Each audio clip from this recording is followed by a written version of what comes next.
pertama, kedatangan saya siang hari ini adalah dalam rangka memenuhi janji dan memperoleh hasil yang akan disampaikan oleh 4 lembaga pemerintah, yaitu Kemen PPA, KPAI, kemudian unit PPA, Polres Jakarta Selatan, dan UPT PPA, terkait dengan posisi Laura Mezani Azhari, apakah masih akan ditempatkan di safe house atau tidak. Dan itu adalah janji Ibu Kanit, kemudian Ibu PPA kepada saya tadi pagi sekitar pukul 6.00 WIB. Jadi saya memang harus pulang karena saya belum tidur tadi malam sampai jam 6, dan saya tidak terbiasa begadang dan istri, dan ada kerjaan yang harus dibereskan juga, termasuk juga untuk menyelesaikan urusan loli. Di situ disepakati Pak Rasman silakan boleh pulang, tapi nanti siang datang lagi. Dan Loli lebih daripada 1 jam dibujuk supaya mau ya. Jadi di dalam ruangan Ibu Kanit itu 1 jam lebih. Di luar itu juga di ruang konseling. Jadi kami itu ngurusi Loli itu berjam-jam, dan Loli tidak mau melepaskan tangannya dari tangan istri saya, Bu Ade. Dia pegang begini. Kenapa? Karena dia mengatakan trauma dengan safe house sekarang. Ini perlu dikritisi. Kenapa? Karena dia mengatakan dia bergabung dengan ODGJ, dia bergabung dengan pengidap HIV, bahkan Open BO. Itu dia sampaikan. Dan tidak sekalipun Nikita Mirzani menemui dia. Jadi kalau ada cerita di sini mengatakan bahwa Nikita sudah bertemu dia, bohong. Bohong. Dan saya tanya, apakah kamu yang tidak mau bertemu atau Nikita? Saya sebut nama aja. Dia bilang, sebenarnya saya pun Om menunggu dia. 1 bulan pertama, 2 bulan pertama, 3 bulan pertama, ternyata tidak pernah datang. Termasuk pengacaranya pun tidak pernah mendampingi saya dalam pemeriksaan. Dan itu dibenarkan oleh PPA di safe house itu. Pertanyaan seriusnya adalah, kalau ada anak manusia kemudian dia menghubungi kita, dibuktikan dengan video call, dia sudah minta tolong, menangis, dan kemudian kalau tidak saya bantu biar saya mati saja. Kira-kira kalian harus melakukan apa? Kucing saja di depan mobil kita mau ditabrak, kita pinggirkan. Hewan saja yang sudah mau dianiaya ada berkasus dengan hukum. Apalagi manusia, Pak. Dan saya bukan orang bodoh. Saya punya tim. Istri saya itu bukan saja sebagai istri berperan, tapi dia juga berperan sebagai pemberi masukan yang konstruktif kepada saya. Saya hubungi Saudara Rahmat karena sudah pukul 11:30 malam. Saya dihubungi oleh Loli. Rahmat sudah tidur. Saya hubungi Kementerian PPA, Pak Deputi Bidang Perlindungan Anak, Bapak Nahar. Lebih dari 7 kali tidak diangkat masuk, tapi mungkin sudah tidur. Saya hubungi lagi yang lain, Ibu Nurma, juga tidak diangkat. Pertanyaan seriusnya, saya biarkan anak ini terlantar atau dia akan bunuh diri atau saya selamatkan. Dan dia bilang tidak pegang duit 1 rupiah pun. Dan dia belum makan. Maka saya dengan cepat diskusi dengan tim dan keluarga maksud saya.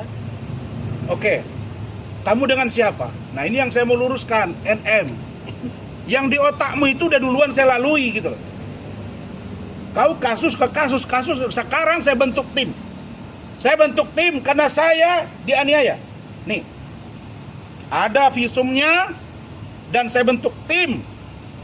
Nanti dipimpin oleh Saudara Lecumanan untuk memproses ini dan tangkap yang namanya Nikita Mirzani. Tidak ada ampun buat kau.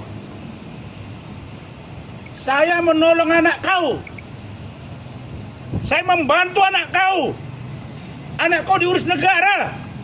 Kau tidak urus. Apa yang kau urus dari seorang Loli? Dan kalau saya mau buka kepada kalian bagaimana penderitaan Loli selama memiliki ibu seorang Nikita Mirzani, mungkin akan lain ceritanya. Tapi saya tidak mau menceritakan itu. Semua percakapan saya via Zoom, via video call itu direkam oleh istri saya. Orang yang membawa dia itu adalah seorang sopir ojek, Maxim. Juga saya minta, Pak, tunggu di situ, jangan kemana-mana. Karena dia sudah berada di depan kantor saya. Saya bilang, kamu jangan. Saya nggak mau nanti ini jadi lain cerita. Saya minta kamu di depan kantor saya ada Hotel Horizon. Silakan kamu ke situ. Karena di situ ada lobi, ada manusia, dan ada CCTV.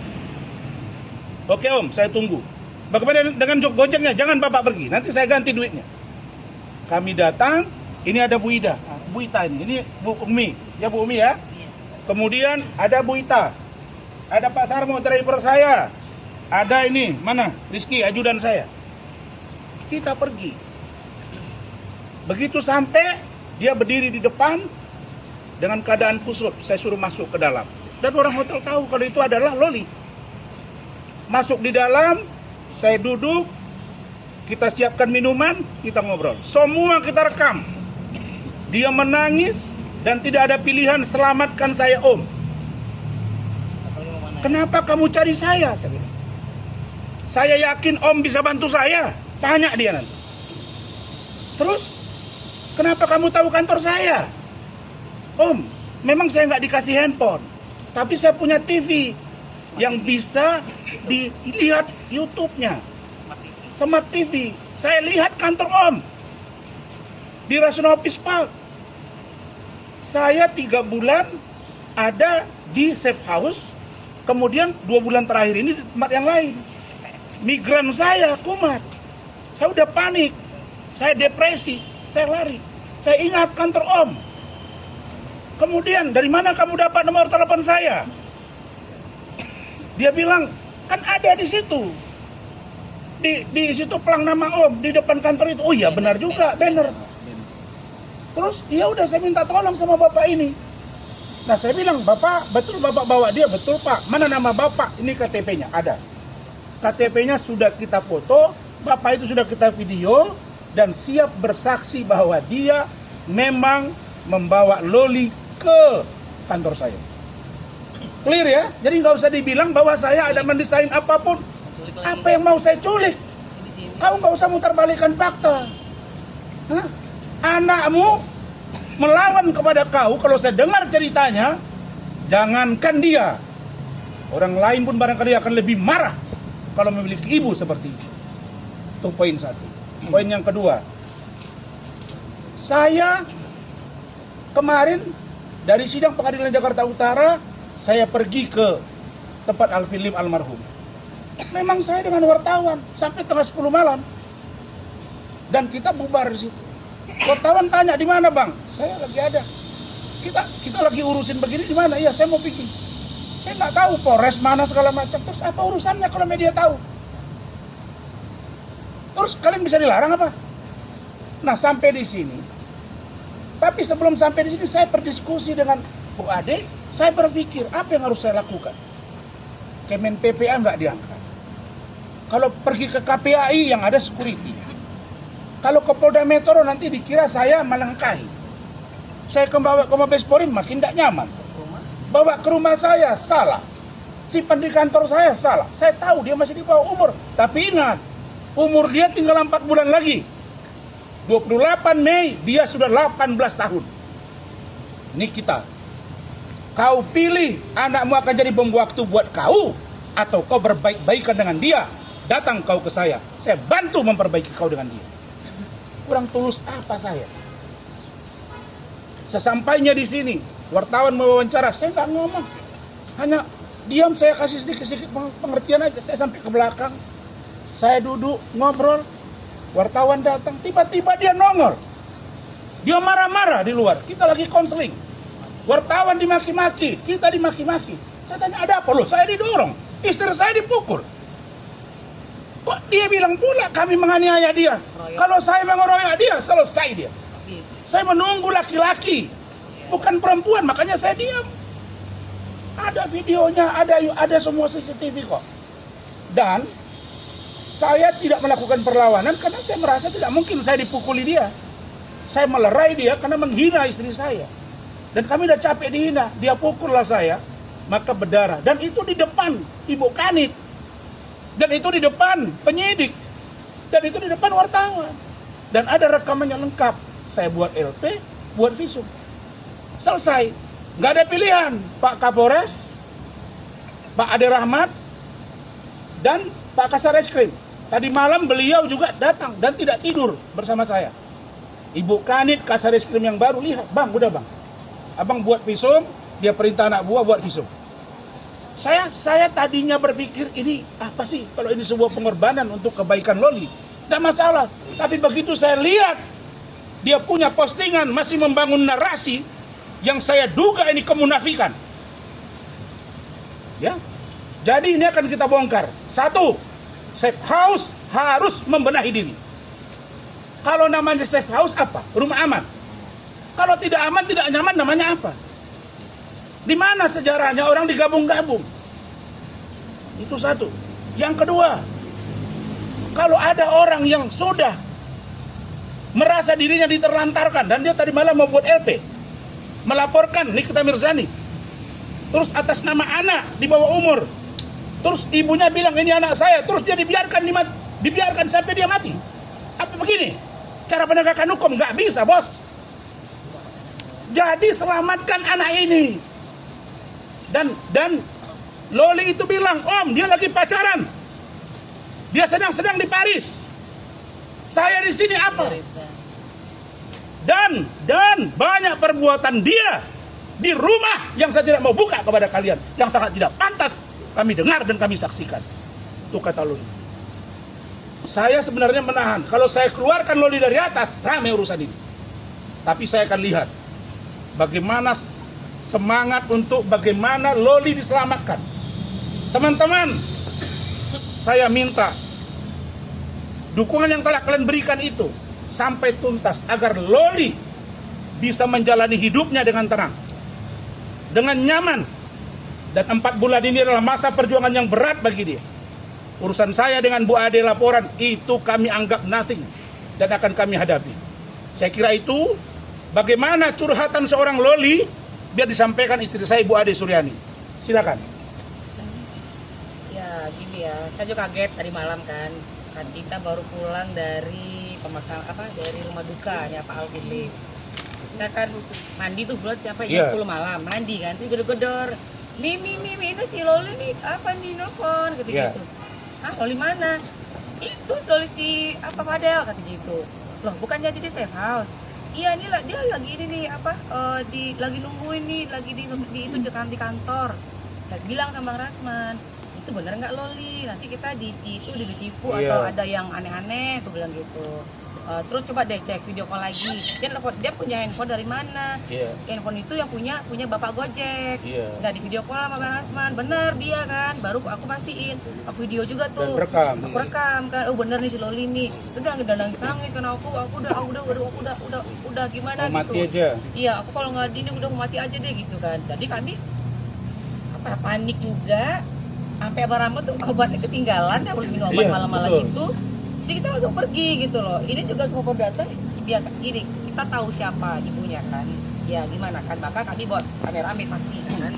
Nah kami datangin tuh si Loli di kantor. Kami tanya lah semua di situ. Di Hotel Horizon. Di Hotel Horizon itu disaksi banyak orang. Dan saya kaget, saya lucu aja bilang ada ARP, katanya kita penculikan gimana anaknya di sini. Penculikan kita antar baik-baik ke sini tuh, bahkan Loli tuh cerita semuanya, bahkan dia tuh Loli tuh nggak mau ngelepasin saya. Dia tuh gini, gua kenceng banget tanya ibu, bukannya di kamar mandi dia ikut. Loli kamu tenang aja, kamu nggak saya nggak mau ke kamar tante, saya ikut. Nggak mau pisah sama Om Rasman. Nggak mau, saya nggak mau, om tolong selamatin saya kayak Dengan gitu. menangis. Nggak nangis. Dia cerita semuanya bagaimana dia di rumah adik-adiknya. Aduh, saya sebagai Miris. ibu ya kaget. Selama ini jujur deh saya tuh respect loh sebenarnya sama ibunya, all out sama anaknya, seorang ibu tunggal gitu kan, single mom. Tapi begitu saya lihat Loli ini, wah kacau. Bener deh, saya juga seorang ibu ya, waduh kok begini. Nah kami di ruang konsul kan, sambil cari solusi ini gimana nih. Loli nggak mau lepas, Loli nggak mau ditinggal sama kita mau serahin ke sini kan. Udah kamu di sini aman gini, enggak mau, kita resolusi. Tiba-tiba datang tuh ibunya. Selamat siang, perhatian ditujukan kepada masing-masing perwakilan tiket fungsi. Udah gitu kan, datanglah si NM ke sini kan, marah-marah, nunjuk-nunjuk ke ini nih siapa saya nggak tahu. Tuh begitu keributan lah di luar kan, ada apa ini? Keluarlah Bang Rasman kan dengan itikat baik, maksudnya gini, meredam gitu loh. Maksudnya Bang Rasman ini ada apa sih? Ayo kita ngobrol baik-baik gitu loh. Ada apa ini? Bang Rasman ini pengen menyatukan si anak dengan ibunya tadinya loh. Ini nggak, kita buat apa sih? Nggak ada untungnya kita di sini gitu loh. Udah gitu, tahu dia gini.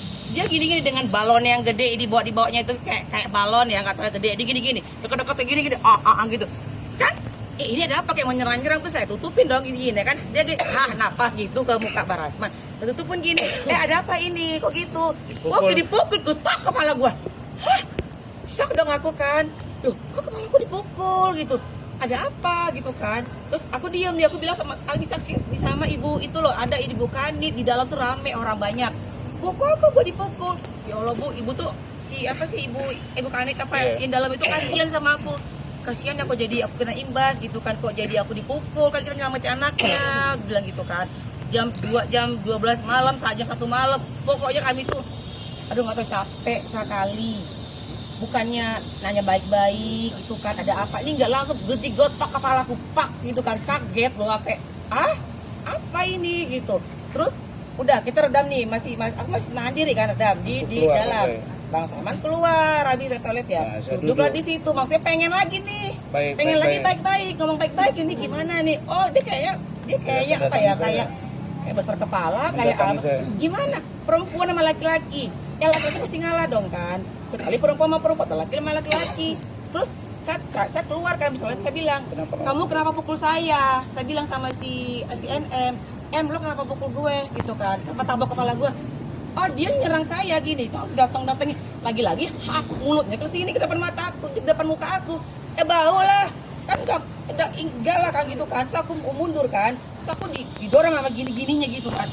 Ya udah terjadi, aku udah rame lah, terjadi dorongan, udah rame lah, semua polisi ngelerai, Rasman buat ngelerai, ada apa itu kok begini, udah banget ditonjok gitu. Jadi untuk ini, kedatangan saya ini adalah satu, mengkonfirmasi hasil kesepakatan. Apa kesepakatannya nanti disampaikan. Tetapi kenapa saya bisa pulang dengan keluarga? Karena komitmen dari Ibu Kanit dan PPA. Apa itu? Satu, hari ini ada keputusan kemana Loli ditempatkan. Yang kedua, Loli tidak mau ditemui Nikita Mirzani. Itu poinnya. Ini Pak Nah, Mata kita mau- lihat nanti. Kita lihat seperti apa, saya akan info kawan-kawan semua. Saya kira itu cukup.